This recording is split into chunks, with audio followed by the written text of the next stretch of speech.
அது சரியா மத்தியானம் 12 மணி இருக்குங்க. ஒரு கடற்கரை கிராமம். எக்ஸாக்ட்டா சொல்லணும்னா, கன்னியாகுமரி மாவட்டத்தில இருக்கக்கூடிய ஒரு பயங்கரமான ஒரு கடற்கரை கிராமம். ஸோ, அந்த கிராமத்தில மத்தியான வேளையில கடல்ல நல்லா கொந்தளிச்சு அலை வந்துட்டு இருக்குதுங்க. அந்த நேரம் பார்த்து என்ன ஆகுதுன்னா, ஒருத்தங்க வீட்ல இருந்து திடீர்னு பயங்கரமான கத்துற சவுண்ட். என்ன சவுண்ட் அப்டின்னா, ஐயோ! என் பிள்ளைக்கு என்னாச்சுன்னு தெரியல. என் பிள்ளை இந்த மாரி பண்ணிட்டு இருக்கான் அப்படிங்கிற மாரி ஒரு அம்மா, ஒரு தாய் தன்னுடைய மகனுக்காக போராடுற மாரியான பயங்கரமான ஒரு கத்துற சத்தம் கேட்டிருக்குது.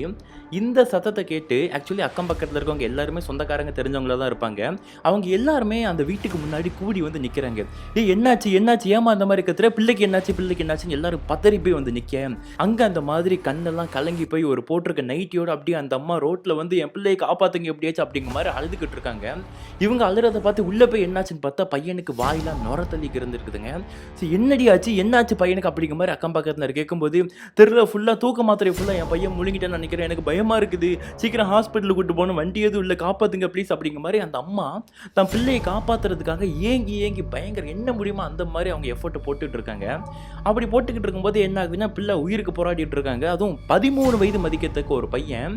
ஸோ இங்கேயே ஊர்ல இருக்க ஒரு சில பேருக்கு டவுட் வந்திருக்குது. 13 வயசு பையன் எதுக்கு தூக்க மாத்திரை சாப்பிட போறான்? அதுவும் நெறைய மாத்திரை சாப்பிட போறான். ஒரு சில பேர் நெனச்சுக்கிட்டாங்க, ஒருவேளை முட்டாய் நெனச்சு வாயில போட்டு முழுங்கிட்டானா? அப்படினாலும் கசக்காத மாத்திரை. இன்னொரு பக்கம் ஒருவேளை இது வேற எதுவும் திட்டமிட்ட சதியா? அப்படிங்கிற மாரி அந்த ஊர்ல புரளி போய்க்கிட்டு இருக்கிறதுக்குள்ள, இந்த பையன என்ன பண்றாங்கன்னா, பக்கத்துல இருக்கக்கூடிய ஒரு சின்ன ஒரு ஹாஸ்பிட்டலுக்கு கூட்டி போயிருக்காங்க. அங்க கூட்டிட்டு போனா முடியாதுன்னு கை விரிச்சதுனால, பாரசாலை கவர்மெண்ட் ஹாஸ்பிட்டலுக்கு கூட்டிட்டு போயிருக்காங்க கன்னியாகுமரியில. அவங்களும் இந்த பையன செக் பண்ணி பார்த்துட்டு, முடியாது, காப்பாத்த முடியாது. பையன் இறந்து போயிட்டான் அப்படிங்கிற மாரி டாக்டர் கைய விரிச்சுட்டாங்க. இப்ப டாக்டர் கைய விரிச்சு சொன்ன மறு நிமிஷமே என்ன ஆகுது அப்படின்னா, இந்த அம்மா, அதாவது அந்த பையனுடைய அம்மா அந்த ஹாஸ்பிட்டல்லே ஒப்பாரி வச்சு ஏங்கி, "ஐயய்யோ! என் புள்ள போயிட்டான். என்ன பண்ணேன்னு தெரியல. இதுக்கப்புறம் நான் எதுக்கு வாழ்ந்தேன்?" அப்படிங்கிற மாரி எப்படிலாம் கத்த முடியுமோ, ஒரு உண்மையிலேயே ஒரு பையன் இறந்து போன தாய்க்கு என்னென்ன வலி இருக்குமோ, அதோட பல மடங்கு வலிய அந்த அம்மா அனுபவிச்சது மட்டும் இல்லாம அப்படியே அவங்க வெளிப்படுத்திட்டு இருந்துட்டு இருக்காங்க. ஸோ அந்த அம்மாவுடைய பேர் வசந்தா அப்படிங்கிறவங்க. இந்த சம்பவம் எப்ப நடந்துட்டு இருக்குன்னா, 1994ஆம் வருடம் கன்னியாகுமரி மாவட்டத்தில் கடற்கரையோரமா உள்ள ஒரு கிராமத்தில் நடந்துட்டு இருக்கக்கூடிய ஒரு சம்பவம் தான் இந்த சம்பவம். இப்படி எல்லாம் போய்கிட்டு இருக்கும்போது நான் ஏற்கனவே சொன்னேன் இல்லையா, அதாவது எப்படி ஒரு 13 வயது பையன் தூக்க மாத்திரை போடும் அப்படிங்கிற மாதிரி சொல்லிட்டு, இந்த ஒரு கேள்வி ஊர் மக்கள்கிட்ட வந்த பரவாயில்ல, இந்த பையனுடைய தந்தைகிட்ட வந்திருக்குது. எங்க ப்ரோ அப்பா எங்க ப்ரோ போனாரு? அம்மா மட்டும் இருந்து கத்திக்கிட்டு இருக்காங்க. அப்போ அவங்க அப்பா எங்கன்னு சொல்லிட்டு கேட்டிங்கன்னா, அவங்க அம்மாக்கும் அவங்க அப்பாவுக்கும் ஏற்பட்ட ஒரு சின்ன ஒரு குடும்ப தகராறுனால அவங்க அப்பா தனியாக தான் வாழ்ந்துட்டு இருக்காங்க. தனியான வேற ஒரு பொண்ணு கூட இல்லைங்க, ஜஸ்ட் தனியாக அவங்க அம்மா கூடயோ இல்லை வேற எங்கேயோ தனியாக வாழ்ந்துட்டு இருக்காங்க. இவங்க வீட்டுக்கு வரமாட்டாங்க. ஸோ அதே மாரி இன்னொரு முக்கியமான விஷயம், இவங்களுக்கு இந்த ஒரு பையன் மட்டும் கிடையாது, மூத்த ஒரு அக்கா இருக்கிறாங்க. அவங்க இப்போ மேல் படிப்புக்காக வெளியே போய் படிச்சுட்டு வந்துட்டு இருக்காங்க. ஸோ இன்னொரு 3 வருஷம் ஆச்சு அப்படின்னா அந்த பொண்ணுக்கு 18 வயது ஆயிருங்க. ஸோ இந்த மாதிரி ஒரு குடும்பம் தான் இந்த பாதிக்கப்பட்ட ஒரு குடும்பம். இப்படி இருந்துட்டு இருக்கும்போது தான் இவங்க அப்பாவுக்கு அந்த குடும்பத்தில் யாரையுமே பிடிக்காது. அதாவது ஒய்ஃபையும் பிடிக்காது, அது போக அவங்க மகளையும் பிடிக்காது. ஏன்னா அவங்களுடைய மகளும் அவங்க ஒய்ஃப் என்ன சொல்கிறாங்களோ அதை அப்படியே மீறாமல் கடைபிடிப்பாங்க. அப்பாட்ட பேசக்கூடாதுன்னா பேசக்கூடாது அப்படின்னு இருந்துருவாங்க. ஆனால் இந்த இறந்து போன இந்த 13 வயது பையன் இருக்கிறான் இல்லையா, அந்த பையன் தான் எப்போ பார்த்தாலும் அப்பா எப்போ வருவாங்க, அப்பா எப்போ வருவாங்க அப்படிங்கிற மாதிரி அப்பா மேலே பயங்கரமாக பாசம் இருக்கக்கூடியதே அந்த 13 வயது மதிக்கத்தக்க பையன் தான். அவங்க அப்பாவுக்கும் ஆப்வியஸ்லி அந்த பையன் மேலே தான் பாசம். இப்படி இருந்துட்டு இருக்கும்போது தான் பாசம் வச்ச ஒரே ஒரு ஜீவன் அந்த பையன், நான் பெத்த பையன், என் பையனே இப்படி இறந்து போயிட்டான், எப்படி இறந்தான்னு தெரியல அப்படிங்கிற மாதிரி அவங்க அப்பாவுக்கு மண்டைக்குள்ள பயங்கரமான சந்தேகம் வந்துட்டு இருக்குதுங்க. இதில் ஏதோ ஒரு குழப்பம் இருக்குது அப்படிங்கிறத புரிஞ்சுக்கிட்டு அவங்க அப்பா என்ன பண்ணுறாங்க, நேராக போலீஸ் ஸ்டேஷனில் போய் கம்ப்ளைண்ட் கொடுக்குறாங்க. போலீஸ் ஸ்டேஷனில் மட்டும் கம்ப்ளைண்ட் கொடுத்தது இல்லாமல் எஸ்பி ஆஃபீஸ், அது போக இந்த முதலமைச்சருடைய தனிப்படை பிரிவு இருக்க பாருங்க, இந்த மாதிரி எல்லாத்துலேயும் போயிட்டு அவங்க அப்பா கம்ப்ளைண்ட் கொடுக்குறாங்க. ஸோ இப்போ எல்லா போலீஸ்காரங்களும் சேர்ந்து இந்த கேஸை விசாரிக்க முற்படுறாங்க. அப்படி முற்படும் போது என்ன ஆகுதுன்னா, அந்த போலீஸ்காரங்களுக்குலாம் கிடைச்ச ஒரே ஒரு ஆன்சர் என்னன்னு கேட்டிங்கன்னா, இது தற்கொலை தான், இது கொலை கிடையாது அப்படிங்கிற விஷயம் அந்த போலீஸ்காரங்களுக்குலாம் தெரிய வருது. ஸோ அதனால் அந்த கேஸு எவ்வளோ சீக்கிரம் முடியுமோ அவ்வளோ சீக்கிரம் மூடப்படுதுங்க. ஸோ அந்த கேஸு வட தெரியாமையே அந்த பையன் உண்மையிலே தற்கொலை பண்ணானா இல்லை அது கொலையா அப்படிங்கிறது தெரியாமல் அந்த கேஸை அன்னைக்கே க்ளோஸ் பண்ணிட்டாங்க. இப்படி இருந்துட்டு இருக்கும்போது தான் கிட்டத்தட்ட ஒரு 3 வருஷம் கடந்து போயிருதுங்க. நான் ஏற்கனவே சொன்னேன் இல்லையா, 3 வருஷம் ஆச்சு அப்படின்னா இந்த வசந்தா அப்படிங்கிற அந்த பையனை பறி கொடுத்த அந்த அம்மா இருக்கிறாங்க இல்லையா, அவங்களுடைய மூத்த பொண்ணுக்கு 18 வயது ஆயிரும். ஸோ இப்போ என்ன நடக்குதுன்னா, அந்த பொண்ணு இருக்கிறாங்க இல்லையா, அந்த பொண்ணுக்கு 18 வயது, இன்னைக்கு 18 வயது ஆகுதுன்னா நாளைக்கே கல்யாணம் பண்ணணும் அப்படிங்கிற மாதிரியான ஒரு முடிவில் அந்த வசந்தா அப்படிங்கிற அம்மா முடிவு பண்ணுறாங்க. இதை கேட்டு எல்லாருக்குமே ஷாக்குங்க. என் பிள்ளைக்கு இந்த அடுத்த வாரம் 18 வயசு ஆயிரும், 18 வயசு ஆனதுக்கப்புறம் நான் மாப்பிள்ளை பார்த்து வச்சிட்டேன், நான் அடுத்த நாளே கல்யாணம் பண்ண போகிறேன், வரவங்களாம் வாங்க அப்படிங்கிற மாதிரி எல்லாருக்கும் அவங்க அம்மா போய் சொல்லிக்கிட்டு இருந்திருக்காங்க. இதில் அந்த பொண்ணு இருக்காங்க பாருங்க, மூத்த பொண்ணு, அவங்க இது வரைக்கும் அவங்க அம்மா சொன்னது எதுவுமே மீறினது இல்லையாங்க. அம்மா எது பண்ணாலும் நமக்கு நல்லா தான் பண்ணுவாங்க அப்படிங்கிற மாதிரி ஒரு மைண்ட் செட்டில் இருந்ததுனால அந்த பொண்ணும் சரிம்மா அப்படிங்கிற மாதிரி சொல்லி கல்யாணத்துக்கு சம்மதிச்சிருந்தாங்க. ஸோ இது 1994 அப்படிங்கிறனால உங்களுக்கே தெரிஞ்சிருக்கும். பாதி கல்யாணம் மணமேடையில் உட்கார்ந்ததுக்கு அப்புறம் தான் மாப்பிள்ளை யார் அப்படிங்கிறதே நிறைய பொண்ணுங்க பார்த்துருப்பாங்க.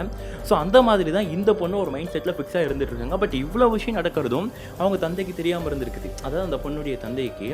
இப்போ என்ன நடக்குதுன்னா, அந்த கல்யாணம் சொல்கிறாங்களே, இவன் மறுநாள் கல்யாணம், இன்றைக்கி 18 வயசு ஆயிடுச்சு.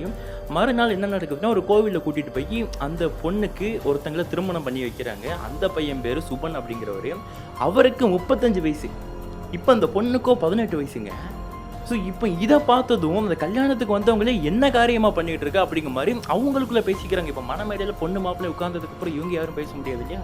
அவங்களுக்குள்ள கூட்டத்துக்குள்ளேயே என்ன காரியமாக பண்ணிகிட்டு இருக்கா, இவன் நடவடிக்கையே சரியில்லையே, அந்த பிள்ளையை இவன்கிட்ட போய் கல்யாணம் பண்ணி கொடுக்குறான், அவனை கேடு கட்டவனாச்சா அப்படிங்கிற மாதிரி அந்த கல்யாணம் பண்ண போகிற மாப்பிள்ளை இருக்கிறார் பாருங்க, அவரை பார்த்து தப்பு தப்பாக பேசுகிறாங்க. ஏன் அவரு கூட இந்த பொண்ணுடைய அம்மாவையும் அதாவது வசந்தா இருக்கா பாரு, அவங்க 2 பேருமே சேர்த்து வச்சு இவங்க 2 பேரும் முன்ன அப்போவே அப்படியாச்சே, இதனால தானே இவன் புருஷன் இவனை விட்டுட்டு ஓட்டினா அப்படிங்கிற மாதிரி தாட்லாம் பேச ஆரம்பிக்கிறாங்க. இப்போ திருமணமும் முடிஞ்சிருதுங்க. இப்போ திருமணம் முடிஞ்சு இந்த மாதிரி தாட்லாம் யாருக்கு அதுக்கு போகுதுன்னா, அவருடைய தந்தை, அதாவது இறந்து போன பையனுடைய தந்தை இருக்கான், வசந்தாவுடைய கணவர் இருக்காரு பாருங்க, அவருக்கு அதுக்கு போகுது. இந்த மாதிரி உன் பொண்ணுக்கு இவனை போய் கல்யாணம் பண்ணி வச்சிருக்காங்களாம்ப்பா, என்னப்பா இதெல்லாம் கேட்க மாட்டியா அப்படிங்கிற மாதிரி அவர் காதுக்கு போயிருக்குது. ஸோ அப்போ அவர் மைண்ட் செட் என்னவா இருந்திருக்குதுன்னா, அப்போ நான் சொன்னேன் என்ன கேட்க போகிறாங்க, எல்லாம் அவங்க இஷ்டத்தை ஆடிட்டு போகிறாங்க அப்படிங்கிற மாதிரி அவர் ஃபஸ்ட்டு விட்டாலும், அன்றைக்கி ராத்திரி ஃபுல்லாக அவருக்கு தூக்கம் கிடையாதுங்க. இது எப்படி எங்கேயோ இடிக்குத, நம்ம குழந்தை இறந்துருக்குது, ஊர் மக்கள்லாம் கேட்டால் இவளுக்கும் அவளுக்கும் ஒன்றுங்கிறா, நம்மளே ஆல்ரெடி பார்த்துருக்கோம். இந்த மாதிரி இன்னொரு பையனுடைய தொடர்பு காரணத்தினால தான் இவர் அந்த அம்மா தான் வசந்தாவை விட்டு பிரிஞ்சு போயிருக்கிறாருங்க. ஸோ இந்த மாதிரி பழைய விஷயங்கள்லாம் மைண்டில் ஓடிட்டு இருக்கும்போது தான் தான் பிள்ளையோட, அதாவது அந்த பையனுடைய இறப்பும் மைண்டுக்குள்ள ஓடிட்டு இருக்குது. ஸோ இப்போ என்ன பண்ணுறா, இவர் ஏதோ சந்தேகம் இருக்கிறத முற்பட்டு இந்த அண்ணா என்ன பண்ணியிருக்காருன்னா, திரும்பியும் போலீஸ் ஸ்டேஷனில் போயிட்டு, சார் இந்த மாதிரி இந்த கல்யாணத்துக்கும் என் பையன் இறந்ததுக்கு ஏதோ ஒரு சந்தேகம் இருக்கிற மாதிரி எனக்கு தெரியுது, ப்ளீஸ் கொஞ்சம் மூடின கேஸை திரும்ப எடுங்க அப்படிங்கிற மாதிரி சொல்லவும், அந்த போலீஸ்காரங்களாம் அதெல்லாம் முடியாதுன்னு சொல்லாமல் அவங்க அந்த இறந்து போன பையனுடைய அப்பா சொன்ன வார்த்தையை கேட்டு அவங்க கேஸை ரீஓப்பன் பண்ணியிருக்காங்க. அப்படி ரீஓப்பன் பண்ணதுக்கப்புறம் ஃபுல்லாக அலசி விசாரிக்கிறாங்க. மஃப்டியில் போய்ட்டு ஊர் மக்கள்கிட்ட அவங்கள பற்றின விஷயங்கள்லாம் தெரிஞ்சுக்கிறாங்க. அது போக பார்த்திங்கன்னா அந்த அம்மா எப்படிப்பட்டவங்க, இவன் எப்படிப்பட்டவங்க, இவங்க 2 பேர் தொடர்பு எப்படி இருக்குது அப்படிங்கிற எல்லாத்தையும் தெரிஞ்சுக்கிட்டு ஒரு ஆதாரத்தை கலெக்ட் பண்ணிவிட்டு, நீங்கள் 2 பேர் சரியில்லை அப்படிங்கிற மாதிரி சொல்லி அந்த அம்மாவை விசாரணை கொண்டு வராங்க. அந்த அம்மாவை தனியாக ஒரு விசாரணை பண்ணுறாங்க. அது போக கல்யாணம் பண்ணியிருக்கான் பாருங்க புதுசாக ஒருத்தன், ஸோ அவனையும் தனியாக கூப்பிட்டு சுபன் அப்படிங்கிற நபரையும் கூப்பிட்டு விசாரணை பண்ணுறாங்க.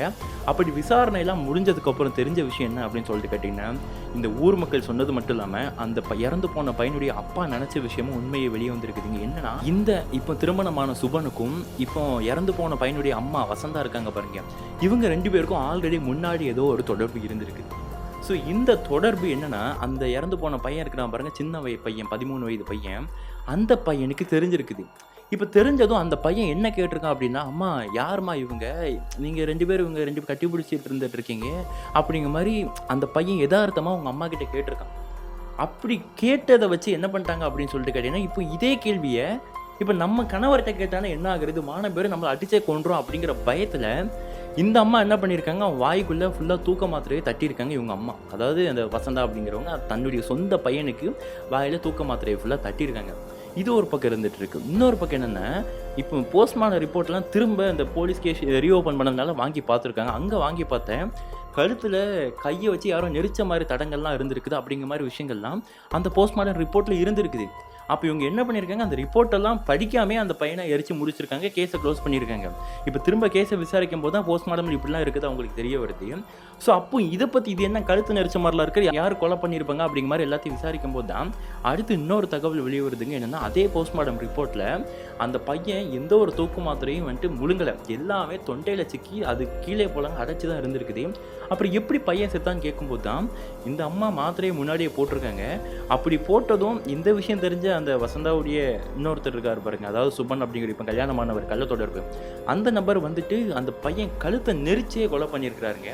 அந்த மாத்திரையை போட்ட உடனே சுபன் வந்து இந்த பையனுடைய 13 வயது பையனுடைய கழுத்தை நெரிச்சு கொலை பண்ணியிருக்கிறான். ஸோ இந்த விஷயங்கள் தான் 2 பேரும் அங்கேயே ஒப்புக்கொள்கிறாங்களாங்க. ஸோ ஒப்புக்கொண்டதுக்கப்புறம் அவங்க 2 பேருக்கும் என்ன தண்டனையோ அந்த தண்டனையை வந்து கோர்ட்டில் நிறைவேற்றி வச்சுருந்தாங்க. அது மட்டும் இல்லாமல் இந்த கேஸும் அதோட க்ளோஸ் பண்ணி வச்சுருந்தாங்க. இதான் இவங்க தான் குற்றவாளி அப்படிங்கிறது தெரிஞ்சதுனால. பட் இங்கே நீங்கள் ஒரு விஷயத்தை யோசிச்சு பாருங்கள், ஒரு அந்த பொண்ணுடைய அந்த தப்பான ஒரு பழக்கம் தேவை அப்படிங்கிறதுனால ஒரு சின்னதும் தான் பெத்த பிள்ளையோட உயிர் போயிருக்குது. அது அந்த பொண்ணுக்கு, அந்த வசந்தாக்கு அந்த உயிர் எவ்வளோ முக்கியமோ இல்லையா அப்படிங்கிறது தெரியல. ஆனால் ஆசைப்பட்டு பெற்ற அந்த நபருங்க, அதாவது அந்த பையனுடைய அப்பா, அவர் இப்போ தான் பிள்ளை இல்லாமல் தவிச்சிட்டு இருக்காரு, தான் குடும்பமே இல்லாமல் ஏங்கிட்டு இருக்காரு. இப்போ அது மட்டும் இல்லாமல் தான் அம்மா தான் எல்லாம் அப்படிங்கிற மாதிரி நம்பிக்கிட்டு இருந்த அந்த பொண்ணுக்கும் கொஞ்சம் கூட ஈவரக்கம் இல்லாமல் இந்த பொண்ணுக்கு நமக்கு பிடிச்சவனை கல்யாணம் பண்ணி வச்சா இந்த பொண்ணை வேலைக்கு அமுச்சு விட்டுட்டு நம்ம வீட்டில் 2 பேரும் ஒன்றா ஜாலியாக இருக்கலாம் அப்படிங்கிற மாதிரி கேவலமான மென்டாலிட்டியில் இவங்களுக்கு கல்யாணம் பண்ணி வச்சு இந்த பொண்ணுடைய வாழ்க்கையும் கெடுத்துருக்காங்க இந்த அம்மா. ஸோ இதில் என்ன சொல்கிறது அப்படிங்கிறதே தெரியல. இப்போ அந்த பொண்ணு இருக்காங்க பாருங்கள், அப்பா நல்லவங்களா அம்மா நல்லவங்களா யார் நல்லவங்கன்னு தெரியாமல் அந்த பொண்ணு இப்போ அனாதைய ரோட்டில் இருந்துட்டு இருக்காங்க. ஸோ ஆடியன்ஸ் பார்த்துட்டு இருக்கவங்க நீங்கள் சொல்லுங்கள், இந்த மாதிரி கேடு கட்டுவங்க இப்போ மட்டும் இல்லைங்க, இன்னும் இருந்துக்கிட்டே தான் இருக்காங்க. இந்த மாதிரி தினம் ஒரு க்ரைம் நியூஸு, கேவலமான க்ரைம் நியூஸ் வந்துக்கிட்டே தான் இருக்குது. ஸோ இது மாதிரி நடக்கக்கூடிய உண்மையான க்ரைம் நியூஸை தொடர்ந்து நம்ம சேனலில் நம்ம இதுக்கப்புறம் போட போகிறோம். ஸோ இந்த மாதிரி க்ரைம் நியூஸ் பார்க்குறதுக்கு நீங்கள் இன்னும் நம்ம சேனல் சப்ஸ்கிரைப் பண்ணாமல் இருந்தீங்க, சப்ஸ்கிரைப் பண்ணி பக்கத்தில் இருக்க பெல் பட்டனையும் ஆல் பண்ணி விட்ருங்க. ஸோ இந்த மாதிரி தொடர்ச்சியாக நம்ம சேனலில் க்ரைம் வீடியோஸ் இதுக்கப்புறம் வரப்போகுது. And love you so much. Yes, by.